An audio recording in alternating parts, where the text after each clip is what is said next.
Hello students, कक्षा 10वीं board परीक्षा की तैयारी के सीरीज में आज हम आपका देखने वाले हैं इकाई नंबर 8। ठीक है, जिसका नाम है सांख्यिकी। ठीक है, सांख्यिकी जो आपका इकाई है इसमें एक ही अध्याय रखा गया है, अध्याय नंबर 16, जिसका नाम है आंकड़ों का विश्लेषण, डाटा एनालिसिस, डाटा का एनालिसिस करना। ठीक है, तो सबसे पहले जो ये आपका इकाई नंबर 8 है, जिसका सांख्यिकी नाम है, जिसको स्टैटिस्टिक्स बोलते हैं, सबसे पहले हम ये समझते हैं इसमें प्रश्न कैसे कैसे दिए जाएंगे। तो सबसे पहले जब आप इसमें देखेंगे तो अगर जब हम बड़े प्रश्नों की बात करें तो इसमें से दो नंबर के जो होंगे एक प्रश्न आएगा और 4 नंबर के आपको एक प्रश्न आएगा। ठीक है, तो 2 नंबर के प्रश्न की तैयारी के लिए अभी हम देखेंगे कि कैसे किस टाइप के प्रश्न जो होगा 2 नंबर में आपसे पूछे जाएगा। ठीक है, और 4 नंबर की जो प्रश्न है उसके लिए मैं एक अलग से वीडियो आपके लिए लाऊंगा। इस वीडियो में हम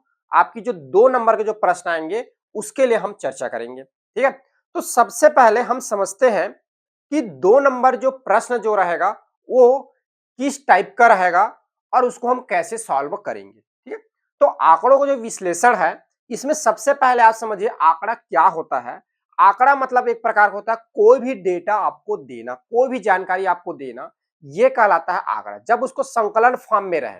ठीक है, तो आंकड़ा जो होता है प्योर नहीं रहता। जैसे कि आप देखे होंगे, जैसे कि हम समझते हैं कि आपका एल्यूमिनियम का एक कारखाना है। ठीक है, हम मान लेते हैं, तो जब एक मटेरियल जब आता है एल्यूमिनियम का, जो रॉ मटेरियल जिसको हम लोग बोलते हैं, क्या उसमें प्योर एल्यूमिनियम रहता? नहीं। हम जो हमारे पास जो पदार्थ जो आते हैं उसको हम मतलब उसमें से क्या करते हैं, सिर्फ एल्यूमिनियम को निकालते हैं, बाकी जो विशिष्ट पदार्थ होते हैं जो अलग जो होते हैं उसको अलग कर देते हैं और एल्यूमिनियम को अलग निकाल लेते हैं। तो उसी प्रकार डाटा जो क्या है, एक समूह है जिसमें बहुत सारे डाटा रहते हैं। अब उस डाटा का क्या करना, फिर हमको अलग अलग तरीके से स्पेसिफाई करके संकलन करना कहलाता, संकलन करते हैं। तो जो हमारी जो संकलन है, डाटा का जमाना जो है, हम 3 प्रकार के डाटा को जमाते हैं इस सांख्यिकी जो चैप्टर है उसमें, या आंकड़ों का विश्लेषण जो चैप्टर है उसमें। तो सबसे पहले हम समझते हैं आंकड़ा, और आंकड़ा कैसे रहते हैं उसको देखें। देखिए, हमें 3 प्रकार के आंकड़ा आपको देखने को मिलेगा। पहले आपको आंकड़ा मिलेगा ऐसे रेंडमली लिखा रहेगा 1 2 5 8 9, मैं कुछ लिख के बताऊं, जरूरी नहीं है यही नंबर रहे, 100 200 300 400 500 ऐसे कर देगा। ठीक है, 1 2 3, तो ऐसे जब एक सीधा सीरीज फॉर्म में लिखा रहता है उस आंकड़ा को हम लोग बोलते हैं व्यक्तिगत आंकड़ा। ठीक है, इंडिविजुअल सीरीज या इंडिविजुअल डेटा। अवर्गीकृत आंकड़ा जिसमें क्या रहता है, एक्स रहता है, एफ रहता है। ठीक है, एफ मतलब फ्रीक्वेंसी, आवृत्ति, मतलब 5 जो है एक बार आया होगा, 6 जो है 3 बार आया होगा, 7 जो है 5 बार आया होगा, ये कहलाता है अवर्गीकृत। इसमें क्या रहेगा, एक ही नंबर दिया रहेगा और इसमें भी कितने बार आया है ये बताया रहेगा। जब आंकड़ा को जब हम वर्गीकृत कर देते हैं, जैसे एक वर्गीकृत कहने का मतलब एक लिमिट फिक्स करते हैं कि हम डाटा को 0 से लेकर 10 तक में डाटा को इतने रखेंगे, फिर 20 से 30 तक का, ऐसा ये लगातार दिया रहता है। जैसे 10 से 0 से लेकर 10 तक का, 10 से लेकर 20 तक का, 20 से लेकर 30 तक का, 10 से लेकर 0 से लेकर 10 तक की कितनी बार आया, 5 बार आया, 10 से लेकर 20 तक का 2 आया, 20 से लेकर 30 तक का कितनी बार आया, 4 बार आया। ठीक है, तो जब आंकड़ा को जब ऐसे रेंडमली देना, ये हमारा व्यक्तिगत आंकड़ा कहलाता है। ये जो होता है हमारा अवर्गीकृत आंकड़ा कहलाता है। और ऐसे फॉर्म में जब आंकड़ा जब हमको दिया जाता है तब ये आंकड़ा जो होता है हमारा वर्गीकृत आंकड़ा कहलाता है। ठीक है, अब समझते हैं 2 नंबर के जो प्रश्न रहेंगे वो आपका व्यक्तिगत आंकड़ा से बनेगा। ठीक है, और 4 नंबर के जो प्रश्न जो आएंगे वो आपका बनेगा वर्गीकृत आंकड़ा से बनेगा। ठीक है, अब इन आंकड़ों को सॉल्व करने के, ठीक है, ये व्यक्तिगत भी अवर्गीकृत वर्गीकृत तीनों आंकड़ा को सॉल्व करने की हमारे पास 3 विधि है। ठीक है, जिसमें से पहला विधि का नाम है समांतर माध्यक, दूसरा विधि का नाम है माध्यिका और तीसरा विधि का नाम है बहुलक। मैंने जो यहाँ पे बोर्ड पे अब जो आपका फार्मूला वगैरह लिखा हुआ है आप देख पा रहे होंगे, ये जो है इस प्रकार के डाटा के लिए दिया गया। क्या डाटा, व्यक्तिगत आंकड़ा, या आप बोलना चाहिए इंडिविजुअल जो डेटा है, उसके लिए मैंने आपको ये सूत्र बताया है जिसके लिए सॉल्व करने का काम आएगा। ठीक है, तो व्यक्तिगत आंकड़ा को सॉल्व करने की 3 मेथड्स होती है, माने आंकड़ा को सॉल्व करने की 3 विधि है अभी हमारे पास कक्षा 10वीं में ना। बड़ी क्लास में जाओगे तो और आ जाएगी, ऐसा नहीं कि यही है, बाकी कक्षा 10वीं में 3 विधि हैं। तो इसमें से जो है व्यक्तिगत आंकड़ा को कैसे सॉल्व करेंगे उसके लिए हम अभी देखते हैं। ठीक है, फिर हम जो नेक्स्ट क्लास आएगा उसमें इसके लिए बात करेंगे वर्गीकृत आंकड़ा के लिए। ठीक है, चलिए, तो सबसे पहले देखिए समांतर माध्य, जिसको हम लोग अरिथमेटिक मीन के नाम से जानते हैं, शॉर्ट फॉर्म में इसको एम लिखते हैं। इसका और शॉर्ट नाम है माध्य, और इसको एक्स के बार से एक्स के बार के रूप में हम लोग इसको दर्शाते हैं। आप ध्यान रखेंगे माध्य का समांतर माध्य के बाद आता है माध्य का। माध्य माध्य का दोनों अलग अलग है। समांतर माध्य का शॉर्ट फॉर्म है माध्य और इसका पूरा नाम होता है माध्य का। प्रश्न में बच्चे कंफ्यूज हो जाते हैं कि माध्य लिख दिया तो ये वाला है कि ये वाला है, तो आप ध्यान रखेंगे अगर का में आ की मात्रा क लगा हुआ है इसका मतलब ये वाला है, और अगर का नहीं लगा हुआ है तो ये वाला है, समांतर माध्य निकालना है। ठीक है, तो देखिए समांतर माध्य निकालने का सूत्र होता है ये एक्स की बार, मतलब इसका मतलब इसको दर्शाते हैं समांतर माध्य। समांतर माध्य है आंकड़ों का योग बटा आंकड़ों की संख्या। आंकड़ा जितना दिया रहेगा उस सभी का योग कर देंगे और जितना बार आया है उसका डिवाइड कर देंगे। ये तो आप कक्षा 5वीं से पढ़ते आ रहे हैं, बिल्कुल इजी है। ठीक है, चलिए इसमें समझते हैं। अब देखिए इसमें क्या होगा, आपको जो आंकड़ा दिया रहेगा, ये डेटा जो दिया रहेगा, उस डेटा को हम क्या करेंगे, काउंट करेंगे वो डेटा कितने बार आया हुआ है। अगर वो डेटा सम टाइम आया है, सम टाइम मतलब सम नंबर मतलब किसको बोलते हैं, जो 2 से पूरा पूरा हो जाए, 2 4 6 8 10 12, ये क्या है, सम संख्या है। ठीक है, तो जब आंकड़ा हमारा जो डेटा जो हमारा है वो सम संख्या हो तब ये वाली फार्मूला लगेगी, क्या, माध्य का बराबर क्या, n/2 वह पद प्लस n/2 प्लस का 1 वह पद।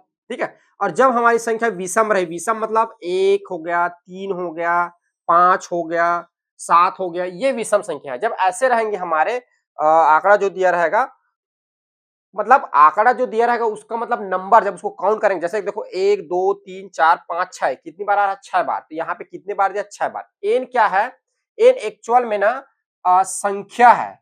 एन क्या है, आंकड़ों की संख्या है। आंकड़ों की संख्या याद रखेंगे, एन जो है आंकड़ों की क्या है, संख्या है। आंकड़ा कितनी बार आ रहा है उसकी संख्या है एन। ठीक है, तो विषम बार आएगा तब ये वाला फार्मूला लगेगा n+1 डिवाइड बाई 2 व पद। ठीक है, और जो बहुलक होता है एम नॉट, इसको एम नॉट से डिनोट करते हैं। बहुलक जो होता है इसको जो है हम लोग अवलोकन विधि से सॉल्व करते हैं, इसके लिए व्यक्तिगत आंकड़ा के लिए। ठीक है, अब थोड़ी सी एक बात यहीं पे मैं आपको और बता देता हूं। आपको प्रश्न में पूछेगा, आपको प्रश्न में कई प्रश्न आते हैं, 1 से लेकर 10 प्राकृत संख्याएं। ठीक है, तो यहां आप नोट करके लिखेंगे, नोट 1 से 10 तक की प्राकृत संख्या का समांतर माध्य, तो पहले समझ लेते हैं। 1 से लेकर 10 तक का प्राकृत संख्या, तो 1 से लेकर 10 तक का प्राकृत संख्या, प्राकृत संख्या क्या होगी, जो 1 से स्टार्ट होकर क्या होती है, अनंत तक जाती है। तो 1 से लेकर 10 तक प्राकृत संख्या क्या हो जाएगा, 1 2 3 4 5 6 7 8 9, और ये आज आपका आएगा 10। ठीक है, 1 से लेकर या ऐसा बोल दे आपको,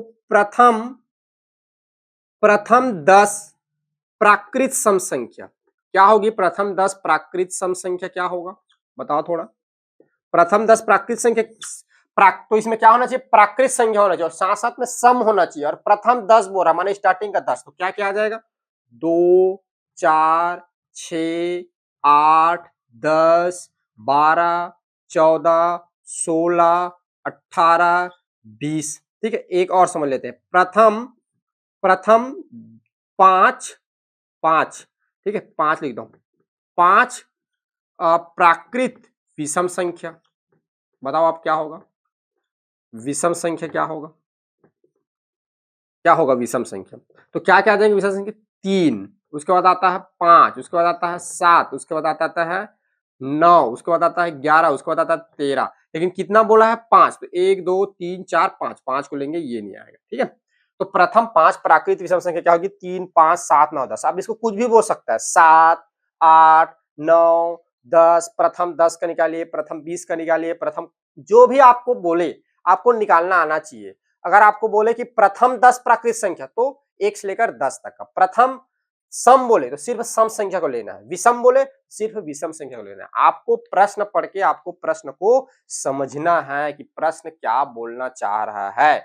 जब प्रश्न बोलेगा उस हिसाब से फिर डेटा बनाएंगे और डेटा बना के हम सॉल्व करेंगे। ठीक है, तो चलिए 2 नंबर में तो आपका व्यक्तिगत आंकड़ा से आएगा, तो व्यक्तिगत आंकड़े के प्रश्न कैसे सॉल्व होंगे उसको हम देखते हैं। ठीक है, तो इतना बेसिक आप याद रखेंगे, ये फार्मूला आपका याद होना चाहिए, और ये तो अवलोकन विधि से सॉल्व होता है, खैर उसको याद करने की जरूरत, लेकिन ये दोनों फार्मूला आपका याद होना चाहिए। जब एन सम हो जब ये ईसम हो। 2 कंडीशंस लगते हैं, ठीक है। चलिए प्रश्न देखते हैं, इसको नोट डाउन करिए पहले आप। हम आपका देखते हैं प्रश्न प्रश्न 2018 ए में आया है। आंकड़े 5, 6, 7, 8, 9, 10, 11, 12 का आपको क्या करना है, समांतर माध्य ज्ञात करना है, ठीक है। तो चलिए इसको कैसे हल करेंगे। तो सबसे पहले आप लिखेंगे दिया गया आंकड़ा, ठीक है। आपको आंकड़े क्या क्या दिया गया है आप पहले बताएंगे। 5, 6, 7, 8, 9, 10, 11, 12, ठीक है। फिर क्या करेंगे, हम जानते हैं कि क्या जानते हैं आप बता दीजिए। समांतर माध्य का सूत्र क्या होता है। समांतर माध्य जिसको x बार से डिनोट, इसका सूत्र होता है आंकड़ों आंकड़ों का योग आंकड़ों का योग बटा होता है आंकड़ों की संख्या। आंकड़ों की संख्या, ठीक है। तो आंकड़ा जो है उसका योग करेंगे तो ये हो जाएगा 5 धन 6 धन 7 धन 8 धन 9 धन 10 धन 11 धन 12, ठीक है। और ये कितने बार आया है, 1 2 3 4 5 6 7 8, तो डिवाइड बाई कर देंगे 8, ठीक है। जब जोड़ेंगे तो इन सब का जब ऐड करेंगे तो ये आपका आएगा 68। आप जोड़ के देख लीजिएगा, मैं डायरेक्ट लिख दूं 68 डिवाइड बाई 8, ठीक है।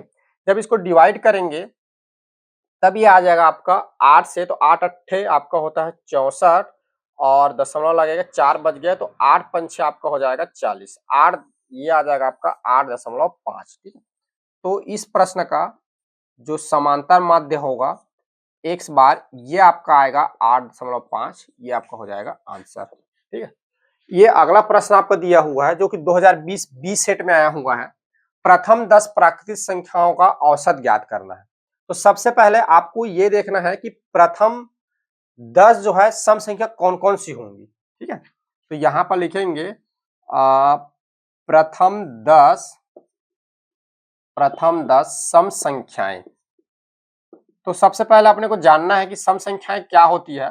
तो एक ऐसी संख्या जो क्या हो जाए, पूर्णतः 2 से विभाजित हो जाए, उसको हम लोग क्या बोलेंगे, सम संख्या। यहीं पे प्रश्न को आपको दूसरे तरीके से बोल सकता है कि प्रथम 10 विषम संख्याओं को ज्ञात करिए, तो आपको वहां पे विषम संख्याएं लेनी है, ठीक है। तो सम संख्या में कौन कौन सी संख्या आ जाएगी, अपना आएगा 2, उसके बाद 4, 6, 8, 10 और 12, उसके बाद आपका आएगा 12, 14, 16, 18, 20, ठीक है। 1 2 3 4 5 6 7 8 9 10, ठीक है। ये प्रथम 10 सम संख्याएं हो गई। अब इसका औसत ज्ञात करना है। एक चीज यहाँ पे बता दूं, जो समांतर माध्य जो होता है और औसत जो होता है एक ही चीज होता है। समांतर माध्य का एक और नाम होता है औसत। आपको अगर प्रश्न में औसत बोले तो आपको ज्ञात करना है समांतर माध्य ही ज्ञात करने, ठीक है। तो यहाँ पर आप समांतर माध्य का सूत्र लिखेंगे। तो समांतर माध्य x बार बराबर होगा आपका आंकड़ों का योग बटा आंकड़ों की संख्या,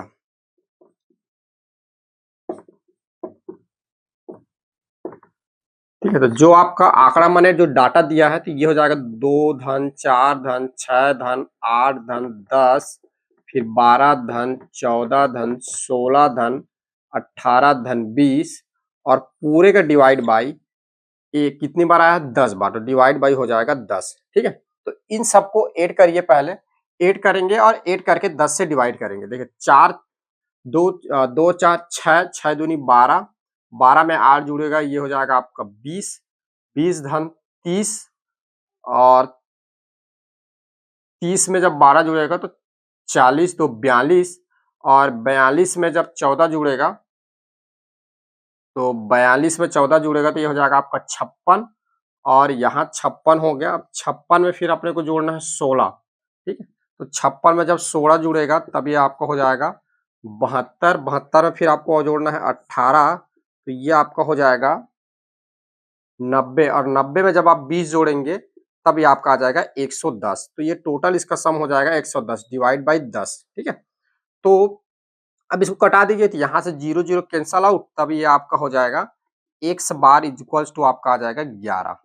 यानी जो आपको ये प्रथम जो 10 सम संख्या है इसका समांतर माध्य आपको कितना मिलेगा 11। ठीक है, तो ये आपका उत्तर में आप लिखेंगे उत्तर समांतर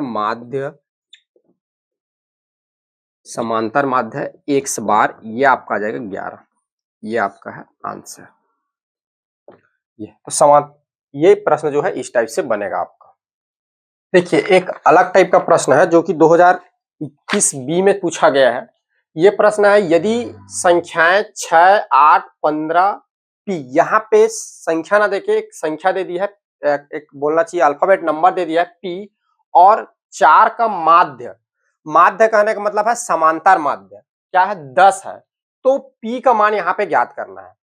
पहले वाले प्रश्न में तो डायरेक्ट हमको समांतर माध्य निकालना रहता था, औसत निकालना रहता था, बट यहाँ पे आपको औसत दे दिया है और जो आंकड़ा जो आपको दिया हुआ है उसमें एक आंकड़ा को हटा के उसके जगह एक अल्फाबेट नंबर लिख दिया है।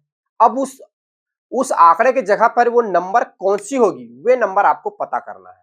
तो ये एक्चुअल में इसमें पी का मान ज्ञात करना। देखिए इस प्रश्न हम कैसे सॉल्व करेंगे। तो सबसे पहले आप लिखेंगे आपको क्या दिया है। ठीक है, तो दिया गया है आपको दिया गया है समांतर माध्य। ठीक है, माध्य बोले इसका मतलब समांतर माध्य, तो समांतर माध्य जिसको हम x बार से भी डिनोट करते हैं, ये आपको दे दिया है 10। ठीक है, और आंकड़ा जो है ये आपको दिया हुआ है, आंकड़े लिख देते हैं, आंकड़े बराबर है आपका 6, 8, 15 पी और एक आपका है 4। ठीक है, चूंकि समांतर माध्य जिसको हम लोग माध्य माध्य x बार, ये आपका होता है आंकड़ों का योग बटा आंकड़ों की संख्या।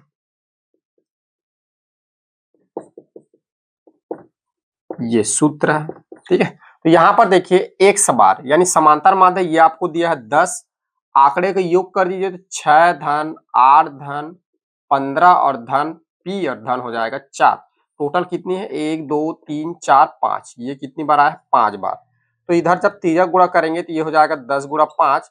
इधर इसको सॉल्व कर दीजिए, p वाले को एक साथ रख लीजिए, ये p ये तो जुड़ेगा नहीं, ये सभी जुड़ जाएंगे। ठीक है, तो 15 और 15 में जब 6 जुड़ा तब ये आपका हो गया 15 6 21 और 21 में 4 25 और 25 में जब 8 जुड़ेगा, 25 में 8 जुड़ेगा तब ये आपका आ जाएगा 33।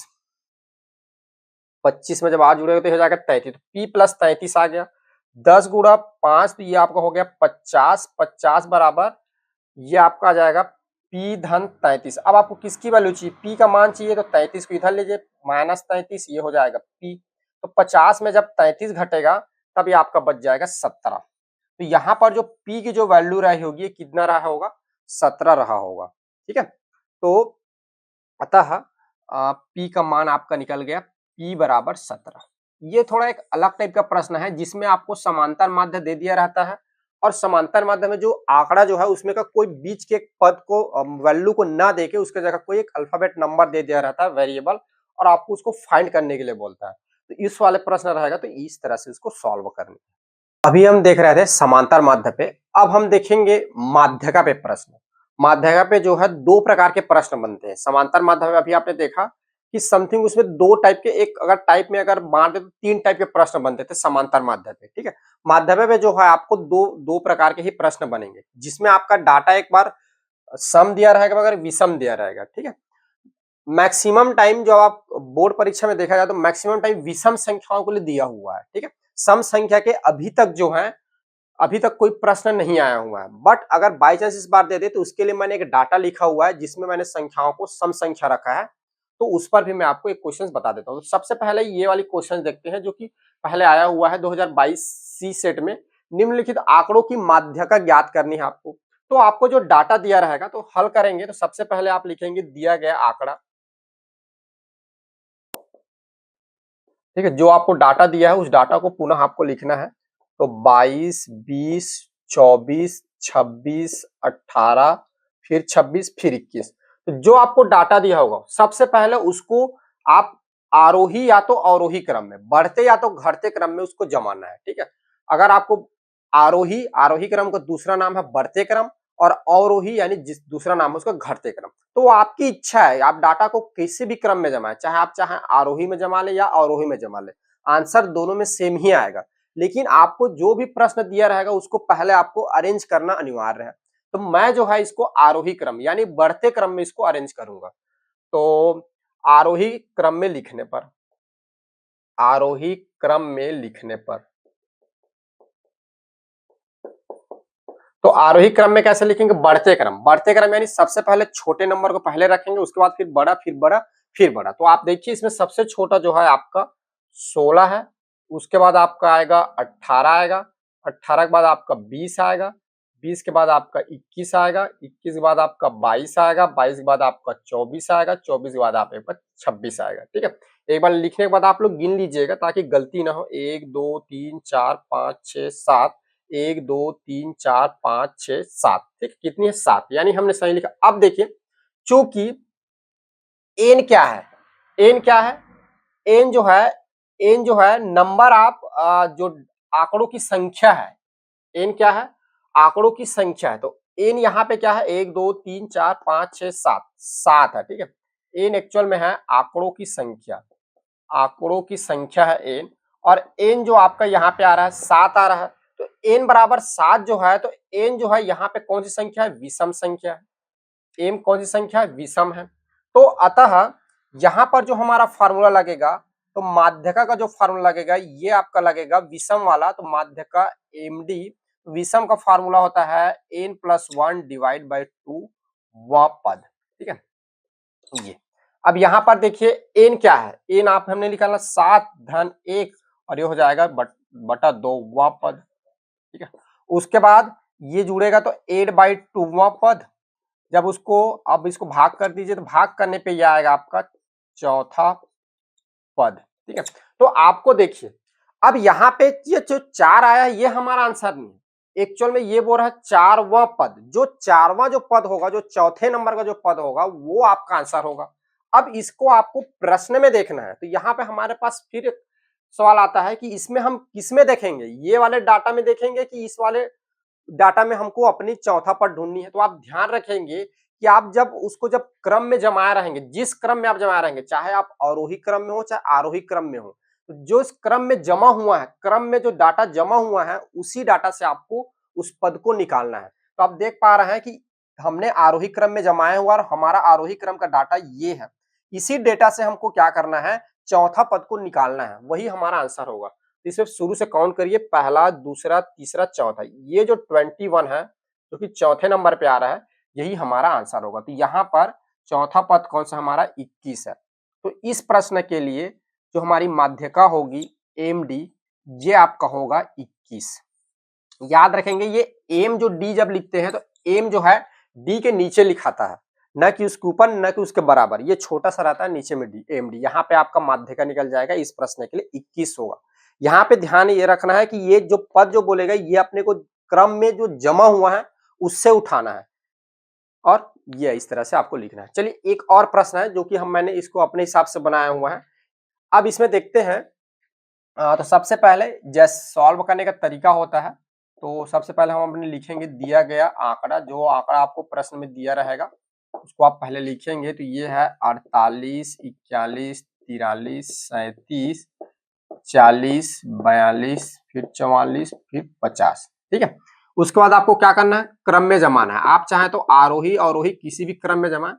मुझे आरोही क्रम अच्छा लगता है इसलिए उसी में मैं जमा रहा हूं। आरोही क्रम में लिखने पर, आरोही क्रम में लिखने पर, ठीक है। ये तो आरोही क्रम में सबसे छोटा पहले लिखाएगा। सबसे छोटा है आपका 37, 37। उसके बाद आपका आएगा 40, उसके बाद आपका आएगा 41, उसके बाद आपका आएगा 42, उसके बाद आपका 43, फिर 44, 44 के बाद फिर आपका आएगा 48, और 48 के बाद आएगा आपका 50। 1 2 3 4 5 6 7 8, 1 2 3 4 5 6 7 8। ठीक है, चूंकि आंकड़ों की संख्या, आंकड़ों की संख्या, ठीक है, आंकड़ों की संख्या n बराबर कितना आ रहा है? 8, और 8 क्या है? सम है। ठीक है, तब माध्यका का सूत्र क्या लगेगा? हमारी जो माध्यका है इसका सूत्र हो जाएगा md बराबर, ये आपका हो जाएगा n/2वां पद, n/2वां पद, फिर हो जाएगा धन n/2 प्लस 1 वां पद, और पूरे का फिर डिवाइड बाई 2। ये फार्मूला और ये फार्मूला ये फॉर्मूला में दोनों में डिफरेंसेस है, आप ध्यान रखेंगे। यहाँ पे क्या हो रहा है, n+1 का सम करेंगे, पहले योग करेंगे, फिर डिवाइड 2 करेंगे। लेकिन यहाँ पर डिवाइड बाई 2 करना है, उसके बाद एक आपको और जोड़ना है, ठीक है, और फिर पूरे का डिवाइड बाई 2 करेंगे। दोनों फार्मूला में बेसिक डिफरेंस होती है, उस डिफरेंस को आप क्लियर रखेंगे, नहीं तो फिर ये पूरे का डिवाइड बाई कर देंगे इसको, तो फिर आंसर गलत आ जाएगा आपका। ठीक है, चलिए सॉल्व करते हैं आगे। तो n क्या है, n यहाँ पे 8 है आपका, 8/2 ये हो जाएगा वह पद, और प्लस इसमें हो जाएगा n/2 यानी 8/2 प्लस 1 वह पद, और पूरे का फिर डिवाइड बाई 2 आ जाएगा। आगे ये आपका जब कटेगा तो ये आ जाएगा चौथा, तो 4वां पद, और ये क्या हो जाएगा, ये हो जाएगा 4 धन 1 वां पद, और पूरे का फिर डिवाइड बाई 2। नेक्स्ट स्टेप एक बार और, 4वां पद, और ये आपका आ जाएगा धन 5वां पद, ठीक है, और फिर पूरे का डिवाइड बाय फिर एक का आ जाएगा 2। चलिए अब वैल्यू रखिए। अब यहाँ पे ये चौथा पांचवा पद कहाँ से रखेंगे, जिसमें हमने ऑर्डर को जमाया है उससे लेना है। तो हमने आरोही क्रम में जमाया, ये हमारा जमा हुआ डाटा है, डेटा है, इससे हमको प्रश्न को, इससे हमको लेना है। तो चौथा कौन सा होगा, 1 2 3 4, चौथे में आपका 42 और पांचवा में है आपका 43, तो ये हो जाएगा 42 प्लस 43 बटा 2, दोनों का सम करिए और डिवाइड बाई 2। तो ये आपका 5 3 3 2 5 और 4 दूनी 8 डिवाइड बाई 2। तो आपका जो माध्यका है, ठीक है, माध्यका एम डी बराबर आपका आ जाएगा, 2 से डिवाइड करेंगे तो 2 चौक 8 और 2 दूनी 4 और 1 बच जाएगा, ये आ जाएगा 5। तो ये आपका जो माध्यका हो जाएगा, इसके लिए ये आपका आ जाएगा 44.5। इस प्रश्न के लिए माध्यका आ जाएगा 44.5। ठीक है, तो जब हमारा संख्या जब विषम हो तब उसके लिए ऐसे सॉल्व करेंगे, और जब हमारी संख्या सम हो तो उसके लिए हम ऐसे सॉल्व करेंगे। ठीक है, चलिए इसको लिखिए आप लोग। देखिए अब हम बात करेंगे बहुलक पर। ठीक है, तो बहुलक को सॉल्व करने के लिए बहुलक का कोई फार्मूला नहीं है, इसका एक ही विधि है, अवलोकन विधि। अवलोकन विधि यानी हमको जो डाटा दिया हुआ है उसको देखकर समझकर हमको आंसर निकालना है। ठीक है, तो देखिए इसका सॉल्व करने के क्या स्टेप है। सबसे पहले स्टेप्स रहता है आपको जो डाटा दिया हुआ प्रश्न में उसको लिखना। सबसे पहले हम क्या करेंगे, लिखेंगे दिया गया आंकड़ा, दिया गया आंकड़ा या डेटा, जो भी आप लिखना चाहें, इंग्लिश में डेटा होता है, हिंदी में आंकड़ा। क्या क्या दिया हुआ है, आपको दिया हुआ है 39 78 33 86 39 33 32 33। ठीक है, इसमें भी क्या करना है आपको, जो भी आपको आंकड़ा दिया रहेगा उसको आरोही या अवरोही क्रम में आपको व्यवस्थित करना है, आपकी इच्छा, आप किस क्रम में जमाएंगे। ठीक है, मुझे आरोही क्रम अच्छा लगता है, बढ़ते क्रम अच्छा लगता है, इसलिए मैं इसको बढ़ते क्रम में जमाऊंगा। ठीक है, तो आंकड़ा को, या बोल दीजिए आंकड़ों, बोलिए आंकड़ों को अवरोही आरोही आरोही क्रम में लिखने पर, आरोही क्रम में लिखने पर, ठीक है, तो ये क्या हो जाएगा, सबसे पहले छोटा कौन सा 33, तो 3 33 33 33 तीन टाइम आया है। उसके बाद सॉरी 32 भी है ना, तो पहले लिख देते हैं 32 33 हो गया। उसके बाद मेरे हिसाब से 78, फिर 86 है। एक बार काउंट कर लेते हैं, 1 2 3 4 5 6 7 8, 1 2 3 4 5 6, दो छूट गया, क्या छूट गया, अरे 39, वन टाइम 39, वन टाइम 39, फिर 78 और 86, 2 2 4 2 6 2 8। ठीक है, अब देखिए इसका कोई सूत्र नहीं है, इसका अवलोकन विधि। तो यहाँ पर हम देखते हैं कि यहाँ सबसे मैक्सिमम टाइम आप देख पा रहे हो ये आ रहा है। ठीक है, तो यहाँ पर इसको लिखना पड़ेगा, उपरोक्त उपरोक्त आंकड़ों का अवलोकन अवलोकन करने पर ज्ञात होता है कि संख्या 33, ठीक है, 33 सबसे ज्यादा 3 बार आया है। अतः अतः बहुलक एम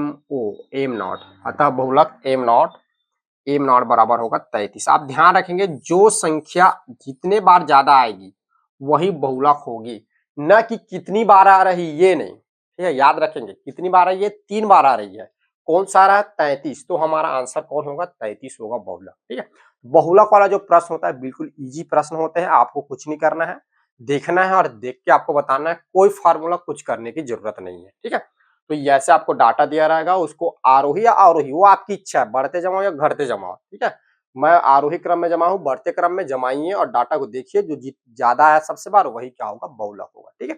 तो इस प्रकार के आपके छोटे प्रश्न में 3 प्रश्न बनेंगे, समांतर माध्य से, माध्यका से और ये बहुलक से, 3 टॉपिक से प्रश्न बनेंगे, ठीक है। तो ये जो प्रश्न मैंने आपको जो बताया ये आपका 2 नंबर के लिए, ठीक है। 4 नंबर के प्रश्न के लिए हम नेक्स्ट वीडियो में उसके बारे में डिस्कस करेंगे, ठीक है। तो अभी के लिए इतना ही, थैंक यू, बाय। आप नोट डाउन करिए।